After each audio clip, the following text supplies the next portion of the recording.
நிறைய பேர் என்ன சொல்கிறாங்க, வஸ்திரதானம் பண்ணுறோன்றாங்க. இது பேர் வஸ்திரதானம் இல்லை. ஈரமான உடையோடு பூஜையே பண்ணக்கூடாது. ஈரமான உடையோடு நீ எப்போ பண்ணலாம் தெரியுமா? காரியம் பண்ணும்போது தான் ஈரமான உடை உனக்கு இருக்கணும். பூஜை பண்ணும்போது கூட ஈரமான டவலோடு உட்காந்து பூஜை பண்ணக்கூடாது. ஒரு வேஷ்டி மேலே ஒரு துண்டு கட்டிட்டு தான் பண்ணணும். அதுவும் ஈரமாக இருக்கக்கூடாது.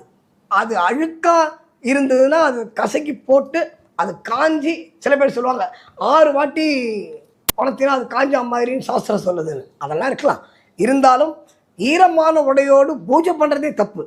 அப்படி இருக்கும் பொழுது பம்பையில் ஈரமான துணியை விடுதல் என்பது நமக்கு மிகப்பெரிய பாதிப்பை ஏற்படுத்தும் என்பதை சுவாமிமார்கள், நான் இதை பயமுறுத்தத்துக்காக சொல்லலை, ஆனால் சாஸ்திரம் இதான் சொல்கிறது. அந்த உண்மையை நான் சொல்கிறேன். இப்போது பம்பையில் மாலையை கட்டக்கூடாது, பம்பையில் துணியை விடக்கூடாது. வஸ்திரதானம் பண்ணணும்னு ஆசையாக இருந்தால்